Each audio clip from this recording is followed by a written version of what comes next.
नमस्कार मित्रांनो, पुन्हा एकदा स्वागत आहे तुमचं आपल्या यूट्यूब चॅनलमध्ये ज्याचं नाव आहे लर्न लिफ्ट मराठी. तर आज आपण बघणार आहोत अँग्युलर फॉर्म्स.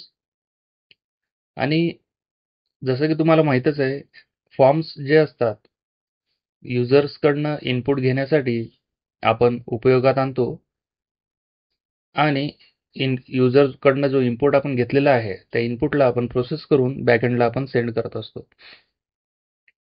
आणि फॉर्म्स जे असतात, जसं की खूप काही प्रकारचे फॉर्म्स असतात वेगवेगळ्या फंक्शनॅलिटीसाठी, म्हणजे वेगवेगळे डिटेल्स घेण्यासाठी. जसं की आपण सुरुवातीला ॲप्लिकेशन सोबत बघतोय, की जे काही वेब ॲप्लिकेशन आपण डेव्हलप केलेलं आहे, कोणतंही असो, तर सुरुवातीला असतो बघा लॉगिन फॉर्म. तर लॉगिन फॉर्म जो असतो तो कनेक्ट करतो त्या युजरला त्या वेब ॲप्लिकेशनशी. त्याच्यानंतर प्रोफाईल सेक्शनमध्ये सुद्धा फॉर्म्स असतात. त्याच्या ज्या काही अदर इन्फॉर्मेशन्स असतील त्या अपडेट करणं किंवा ॲड करणं. त्याच्यानंतर इंटरनली सुद्धा ॲप्लिकेशन्समध्ये, वेब ॲप्लिकेशन्समध्ये भरपूर फॉर्म्स असतात. तर खूप मेजर आहे फॉर्म्स तुम्हाला शिकण्यासाठी. आणि अँग्युलरमध्ये शिकण्यासाठी आपण एक 3 ते 4 व्हिडिओची एक सीरीज बनवणार आहे फॉर्म्सवर. तर अँग्युलरमध्ये 2 प्रकार असतात फॉर्म्सचे. पहिला आहे बघा टेम्पलेट ड्रिव्हन फॉर्म्स आणि दुसरा आहे रिएक्टिव्ह फॉर्म्स. आणि तिसरा एक आहे, म्हणजे हे मेजर 2 आहेत, परंतु जे जसं की आपण शिकलेलो आहे डायनॅमिक कंपोनंट्स, तर त्याच पद्धतीचे डायनॅमिक फॉर्म्स सुद्धा असतात. तर ते सुद्धा आपण शिकणारच आहोत. त्याच्यानंतर काही जे आहेत आपण म्हणू शकतो स्टेट्स असतात फॉर्म्सचे, ते फॉर्मचे स्टेट्स सुद्धा आपण शिकूया. आणि त्याच्यानंतर फॉर्म्सचे जे कंट्रोल्स आहेत, तर फॉर्म्सचे कंट्रोल सुद्धा आपण शिकणार आहोत. म्हणजेच कंट्रोल्स म्हणजेच काय, तर कंट्रोल्सला आपण कोणत्या पद्धतीने व्हॅलिडेशन वगैरे देऊ शकतो. ठीक आहे, तर ते सुद्धा आपण शिकणार आहोत. तर असे जवळपास 3 ते 4 व्हिडिओ मी बनवणार आहे. आणि हो, सर्वात महत्त्वाचं म्हणजे तुम्हाला इंटरव्ह्यूमध्ये विचारतात टेम्पलेट ड्रिव्हन फॉर्म आणि रिएक्टिव्ह फॉर्ममधला फरक काय आहे, तो डिफरन्स विचारतात. तर त्या डिफरन्सवर आपण एक डेडिकेटेड व्हिडिओ घेऊया. काय डिफरन्सेस आहेत दोन्हीमध्ये, मी व्यवस्थितपणे तुम्हाला समजावून सांगणार आहे त्याच्यामध्ये, की जेणेकरून तुम्हाला दोन्ही फॉर्म्स जे आहेत त्याचं वर्किंग आणि त्यातलं काही डिफरन्स आहे ते सगळंच्या सगळं तुम्हाला कळायला पाहिजे. आणि सिंपल एक्झाम्पल घेऊया दोन्ही फॉर्मचे आपण त्या व्हिडिओमध्ये. तर आज आपण बघूया टेम्पलेट ड्रिव्हन फॉर्म्स आपण कोणत्या पद्धतीने क्रिएट करू शकतो ते. तर टेम्पलेट ड्रिव्हन फॉर्म्स जे असतात, तुम्हाला क्रिएट करण्यासाठी तुम्हाला 2 गोष्टी इम्पोर्ट कराव्या लागतात. पहिली आहे एनजी फॉर्म आहे. तो एक डायरेक्टिव्ह आहे. तो डायरेक्टिव्ह तुम्हाला इम्पोर्ट करावा लागतो. त्याच्यानंतर फॉर्म्स मॉड्यूल आहे. तर फॉर्म्स मॉड्यूल सुद्धा तुम्हाला इम्पोर्ट करावं लागतं. तर फॉर्म्स मॉड्यूलबद्दल मी का बोलतोय? कारण की फॉर्म आहे. फॉर्ममध्ये जसं की टेम्पलेट ड्रिव्हन आहे, तर तुम्हाला 2 वे डेटा बाइंडिंग करायचीच असते. तर 2 वे डेटा बाइंडिंगसाठी आपण एनजी मॉडेल जे आहे ते यूज करतो. तर एनजी मॉडेल जे असतं, ते एनजी मॉडेल फॉर्म्स मॉड्यूलचा पार्ट आहे. तर त्याच्यामुळे तुम्हाला फॉर्म्स मॉड्यूल जे आहे ते तुम्हाला इम्पोर्ट करावं लागतं. तर बघूया. सुरुवातीला आपण एक सिंपल फॉर्म क्रिएट करूया. तर फॉर्म क्रिएट करण्यासाठी आपल्याला मॉडेल लागणार आहे एक. तर एक काम करूया आपण, एक्सपोर्ट इंटरफेस युजर म्हणून एक क्रिएट करूया. याच्यामध्ये सुरुवातीला राहणार आहे नेम स्ट्रिंग आणि त्याच्यानंतर राहणार आहे ईमेल. याचा पण टाईप राहणार आहे स्ट्रिंग. आणि याच टाईपचा एक व्हेरिएबल आपण इथे क्रिएट करूया युजर नावाचा. User of type user is equals to एक ऑब्जेक्ट. तर याच्यामध्ये आता नेम देऊया आपण एम्प्टी, आणि जे ईमेल आहे त्याची व्हॅल्यू सुद्धा आपण देऊया एम्प्टी. तर रिसेट आणि सबमिट या 2 आपल्याला फंक्शनॅलिटी लागणार आहेत. 2 बटन आपण घेणार आहोत. तर त्याच्यासाठी आपल्याला 2 मेथड लागतील. तर एक काम करूया, ऑन सबमिट घेऊया पहिले. त्याच्यानंतर आहे ऑन रिसेट, ही एक मेथड आपल्याला लागेल. तर आता या मेथडमध्ये पॅरामीटर काय असणार आहे, तर पॅरामीटर आपण पास करूया. तर त्याच्यासाठी आपल्याला आता फॉर्म क्रिएट करावा लागणार आहे. तर फॉर्म क्रिएट करण्यासाठी जसं की तुम्हाला माहिती आहे, आपण फॉर्म टॅग घेतो. त्याच्यामध्ये आता सुरुवातीला एक डिव्ह घेऊया फॉर्म ग्रुपचा. याला क्लास देऊया फॉर्म ग्रुप नावाची. आणि याच्यामध्ये आपल्याला घ्यायचं आहे लेबल. लेबलला ॲट्रिब्यूट असतो फॉर, इथे देऊया नेम आणि इथे देऊया नेम, असं आपण टेक्स्ट देऊया. त्याच्यानंतर आहे इनपुट टाईप, जो आहे आपल्याला टेक्स्ट घ्यायचा आहे. टेक्स्ट घेतल्यानंतर त्याला आयडी आपल्याला द्यायची नेम, आणि जो नेम प्रॉपर्टी आहे ती नेम प्रॉपर्टी आपल्याला द्यावी लागते नेम. आणि तुम्ही जेव्हा कधी फॉर्म्स क्रिएट करत असता आणि फॉर्म्समध्ये तुम्हाला जर कंट्रोल द्यायचे असतील, कंट्रोल तुम्ही टाईप करतात, त्यावेळेस ही नेम प्रॉपर्टी खूप महत्त्वाची असते. तर ही नेम प्रॉपर्टी तुम्हाला द्यावीच लागते. आणि त्याच्यानंतर आयडी प्रॉपर्टी जी आहे ही सुद्धा तुम्हाला द्यावी लागेल. या दोन प्रॉपर्टी ज्या आहेत तुम्हाला द्याव्याच लागणार प्रत्येक कंट्रोलवर. ठीक आहे. त्याच्यानंतर रिक्वायर्ड आपल्याला द्यायचं आहे.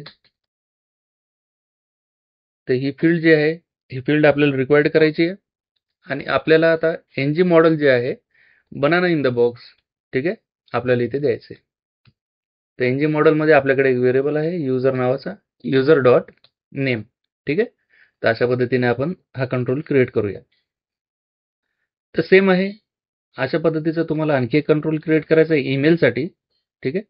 तर इथे आता टेक्स्ट जे फॉर ॲट्रिब्यूट आहे त्याची व्हॅल्यू जी राहणार आहे ती राहणार आहे ईमेल नाव, आणि नेम प्रॉपर्टी सुद्धा ईमेलच असणार आहे. आणि इथे जो युजर डॉट नेम आहे त्याच्या जागी आपल्याला युजर डॉट ईमेल द्यायचं आहे. बरोबर आहे. आपण 2 वे डेटा बाइंडिंग इथे करतो एनजी मॉडेलचा वापर करून. आता याच्यासाठी काय केलं आहे आपण, याच्यासाठी आपण फॉर्म्स मॉडेल जो आहे तो इम्पोर्ट केलेला आहे. आता हे एनजी फॉर्म डायरेक्टिव्ह आहे. हा एनजी फॉर्म डायरेक्टिव्ह जो आहे याच्यामध्ये ज्या काही स्टेट्स असतात फॉर्म्सच्या, फॉर एक्झाम्पल आहे बघा, इनव्हॅलिड आहे, व्हॅलिड आहे, डर्टी आहे, प्रिस्टीन आहे. तर असे 3 ते 4 प्रकारचे स्टेट्स असतात. तर त्या स्टेट्स आपल्याला वापरता याव्या त्याच्यासाठी आपण एनजी फॉर्म जो आहे हा डायरेक्टिव्ह आपण यूज करतो. त्याच्या मी आतमध्ये जर गेलो तर तुम्ही बघू शकता व्हॅलिडेटसाठी सुद्धा याचा उपयोग होतो. याच्यात भरपूर प्रॉपर्टीज आहेत. ठीक आहे. जसं की आपण पाहू शकतो कंट्रोल आहे. तर आपण याच्या थ्रू म्हणजे ज्या आता फ्रंट एंड, आता HTML मध्ये जो काही फॉर्म आहे त्या फॉर्मला जर टाईप आपण एनजी फॉर्म दिला तर ह्या सगळ्या प्रॉपर्टीज आणि मेथड्स जे आहेत आपल्याला ॲक्सेसिबल होतात. डायनॅमिकली कंट्रोल ॲड करणं, गेट करणं, हे सगळं आपण रिमूव्ह करणं हे बघणारच आहोत. काळजी करू नका. फक्त तुम्हाला एक ब्रीफ इन्फॉर्मेशन याच्याबद्दल देतोय मी. ठीक आहे. तर हे अशा पद्धतीचा आहे क्लास आहे. ठीक आहे. तर ही क्लास आपल्याला द्यावी लागते. तर आता एनजी मॉडेल आपण दिलेला आहे, एनजी फॉर्म आहे. तर आता हा जो सबमिट आहे इथे आपल्याला व्हेरिएबल घ्यायचा आहे form of type NG form. ठीक आहे. आणि सेम जो व्हेरिएबल आहे तो आपल्याला इथे सुद्धा द्यायचा आहे, जेणेकरून त्या फॉर्मची जी रिसेट मेथड आहे ती आपल्याला कॉल करता यायला पाहिजे तर या रिसेट बटनवर. ठीक आहे. हे जेवढं केलंय आपण एवढं आता आता आपल्याला काय करायचं आहे, मेथड जे आहेत हे कॉल करायचे आहेत आणि फॉर्म जो आहे तो डिझाइन करायचा आहे व्यवस्थितपणे. ठीक आहे. तर त्याच्यासाठी आपल्याला एक टेम्पलेट व्हेरिएबल घ्यावं लागेल. जसं की तुम्हाला माहिती आहे टेम्पलेट ड्रिव्हन फॉर्म आहे. टेम्पलेट ड्रिव्हन फॉर्मचं एक्झाम्पल आहे. तर आपल्याला जे आहे व्हेरिएबल घ्यावंच लागणार आहे टेम्पलेट. तर आपण एक काम करूया, युजर फॉर्म नावाचं एक टेम्पलेट व्हेरिएबल घेऊया आणि याला जी व्हॅल्यू आहे ती आपल्याला द्यायची आहे एनजी फॉर्मची, जो काही आपण डायरेक्टिव्ह आता कॉल केलेला आहे तो. ठीक आहे. त्याच्यानंतर आहे एनजी सबमिट आहे. तर हा इव्हेंट असतो ॲक्च्युली, जो फॉर्म आहे तो आपल्याला सबमिट करण्यासाठी. अशा पद्धतीने करू शकता तुम्ही, किंवा आपण तसं 2 बटन तर घेणारच आहोत. त्या 2 बटनवर इंडिव्हिज्युअली म्हणजे प्रत्येक बटनवर सुद्धा तुम्ही क्लिक इव्हेंट हँडलर तुम्ही टाकू शकता. सेम होतं वर्किंग, काहीच फरक नाहीये. दोन्ही गोष्टी तुम्हाला मी दाखवतो. ऑन सबमिट आहे. ऑन सबमिट घ्यायचं इथे. तर आता याचा जे पॅरामीटर आहे तो आहे एनजी फॉर्म टाईपचा. ठीक आहे. तर युजर फॉर्म आपल्याला इथे टाकायचा आहे. युजर फॉर्म हा जो टेम्पलेट व्हेरिएबल आहे तो कोणत्या टाईपचा झालाय आता, एनजी फॉर्म टाईपचा. ठीक आहे. तर युजर फॉर्म आपण दिलेला आहे. काम करूया, इथे कन्सोल लॉग करूया. कन्सोल डॉट लॉग फॉर्म, जो काही पॅरामीटर आहे तो. ठीक आहे. त्याच्यानंतर आपल्याला 2 बटन्स घ्यावे लागतील इथे सबमिट करण्यासाठी. तर एक काम करतो, मी बटन घेतो, याला क्लास देतो बीटीएन. बीटीएन प्रायमरी नावाची क्लास द्यावी लागेल आपल्याला, बूटस्ट्रॅपची क्लास आहे. याला क्लोज करूया. इथे करायचं आहे आपल्याला सबमिट. हा टेक्स्ट दिला, त्याच्यानंतर सेम बटन पुन्हा घ्यायचंय आणि आपल्याला रिसेट जे आहे त्याच्यासाठी सुद्धा बटन घ्यावं लागेल. तर मग इथे आपल्याला टेक्स्ट द्यायचं आहे रिसेट, आणि याचं जे क्लास आहे ते प्रायमरीचे जे आपण घेऊया सेकंडरी. आणि हा जो सबमिट बटन आहे, आता याचा टाईप आपल्याला द्यावा लागेल सबमिट. का तर याला आपण इंडिव्हिज्युअली म्हणजे या पर्टिक्युलर एलिमेंटवर आपण जो आहे क्लिक इव्हेंट हँडलर देत नाहीये. तर आपल्याला ही जी मेथड आहे एनजी ऑन सबमिट जी आहे, ही मेथड आपल्याला कॉल करायची या बटनाच्या क्लिकवर. तर मग या बटनचा जो टाईप आहे तो आपल्याला द्यावा लागणार आहे सबमिट. तर जेणेकरून हा फॉर्म सबमिट झाला पाहिजे आणि ही जी मेथड आहे ही कॉल झाली पाहिजे. परंतु आता जी रिसेट मेथड आहे ती आपल्याला कॉल करायची आहे. या रिसेटवर इथे आपल्याला द्यायचं क्लिक. ठीक आहे. आणि इथे जे आहे आपल्याला पास करायचं युजर फॉर्म, हा टेम्पलेट व्हेरिएबल. ठीक आहे. तर एवढ्या सगळ्या चेंजेस सोबत आपण एकदा बघूया काय होतंय. तुम्ही पाहू शकता 2 कंट्रोल आहेत. याला क्लास आपण दिलेली आहे का? एक सेकंड, या इनपुटला आपण क्लास दिलेली नाहीये. तर एक काम करूया, क्लास देऊया फॉर्म कंट्रोल नावाची. ही क्लास जी आहे आपण या इनपुटला सुद्धा इथे देऊया, जेणेकरून थोडं UI मध्ये फरक पडेल. तर तुम्ही पाहू शकता आता UI मध्ये चेंजेस आलेले आहेत. तर आता मी इन्स्पेक्ट केल्यानंतर कन्सोलमध्ये तुम्हाला दाखवतो फॉर्मची व्हॅल्यू काय येते ते. तर इथे नेममध्ये आपण देऊया लर्न लिफ्ट मराठी आणि ईमेलमध्ये देऊया आपण test@test.com. ठीक आहे, test.com. जर मी फॉर्म सबमिट केला तर तुम्ही पाहू शकता इथं NG फॉर्म जो आहे त्याचा जो आहे आपल्याला एक इन्स्टन्स मिळालेला आहे. तर याच्यामध्ये आपल्याला फॉर्मच्या अंडर कंट्रोल्स मिळतील. त्या कंट्रोल्समध्ये आपल्याला ईमेल आणि नेम हे दोन्ही कंट्रोल्स मिळतील. आणि या दोन्ही कंट्रोलची व्हॅल्यू पाहायची असेल तर आपल्याला ती व्हॅल्यू जी आहे ती इथे मिळते. ठीक आहे. नेमची व्हॅल्यू काय आहे, लर्न लिफ्ट मराठी आहे. ईमेलची व्हॅल्यू जी आहे ती आहे test@test.com. ठीक आहे. तर ह्यांचे जे व्हॅल्यूज जे आहेत आपल्याला ऍक्सेस करायचे असतील तर आपल्याला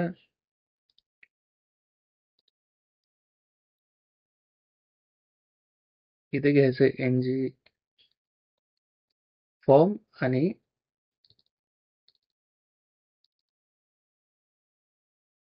ठीक आहे. तर NG फॉर्म डॉट कंट्रोल्स. ठीक आहे. तर आता इथे कंट्रोल्स आहेत. तर एक काम करतो, मी याला लूप लावतो. मॅप आहे. तर मॅप दिल्यानंतर एक सेकंड, याला कंट्रोल्स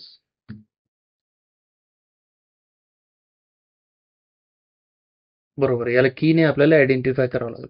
तर कंट्रोल्स ऑफ नेम आहे. ठीक आहे.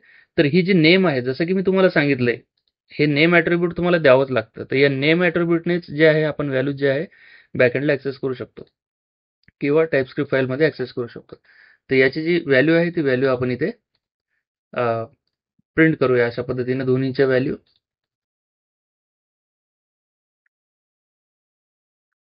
पहिलं कंट्रोल आहे नेम, दुसरं आहे ईमेल.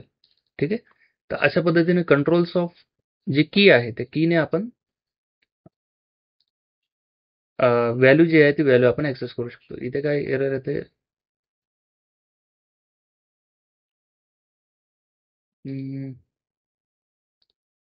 NG फॉर्म असं द्यावं लागेल आपल्याला. ठीक आहे. ते थोडं कॉपी पेस्ट करताना थोडं हे झालं. तर आता मी सगळं सेव्ह करतो, पुन्हा एकदा जाऊया आपण. ठीक आहे. लर्न लिफ्ट मराठी आणि इथे द्यायचं आहे आपल्याला test@test.com.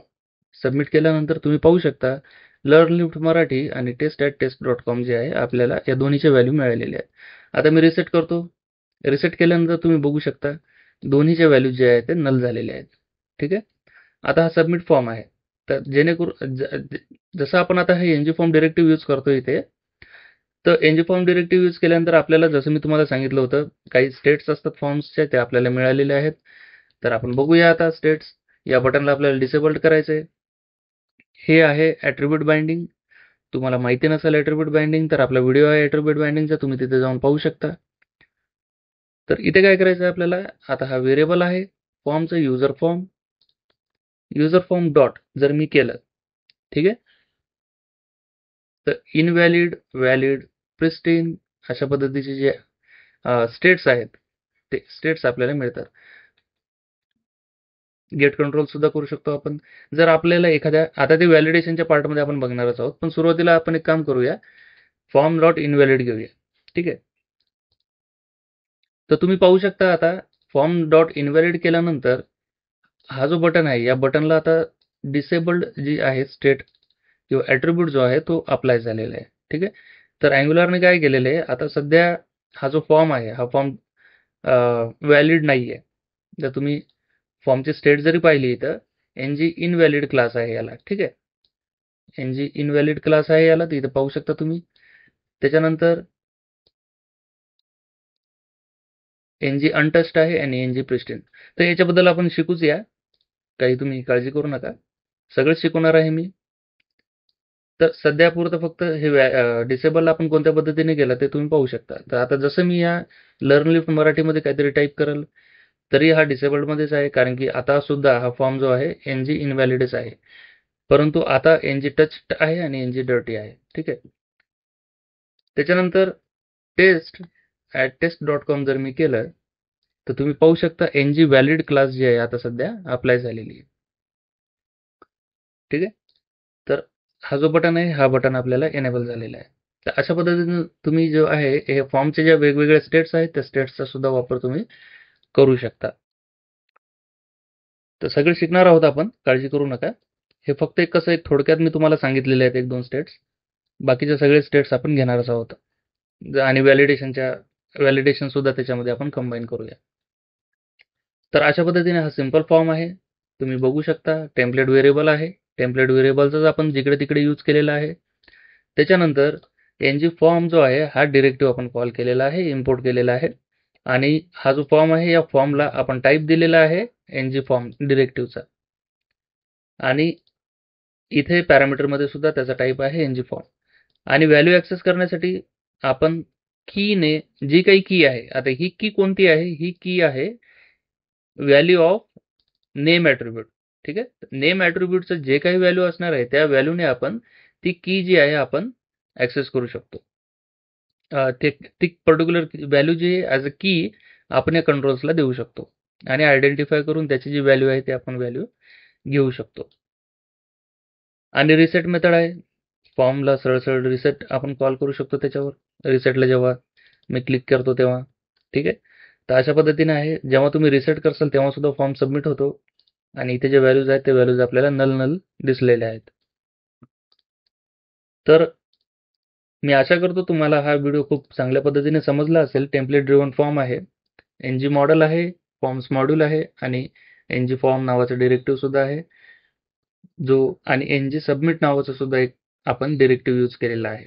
जसं की तुम्ही पाहू शकता इथे फॉर्मवर सुद्धा आपण एनजी सबमिट नावाचं हे जे इव्हेंट इमिटर आहे, ठीक आहे, ही ॲक्च्युली आउटपुट प्रॉपर्टी आहे.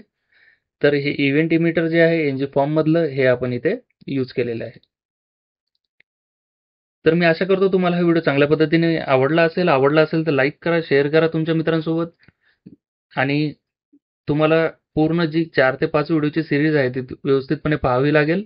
घरी करून पाहावं लागेल, त्याच्याशिवाय तुम्हाला समजणार नाही. तर मी विनंती करतो तुम्ही जे काही पाहता त्याचं प्रॅक्टिकल घरी करून पाहत जा. आणि काही अडचण असले तर तुम्ही कमेंट सेक्शनमध्ये कमेंट करू शकता. तर धन्यवाद मित्रांनो. चॅनलला सबस्क्राईब करा आणि बेल आयकॉनला क्लिक केल्याशिवाय जाऊ नका. तर भेटूया पुढच्या व्हिडिओमध्ये.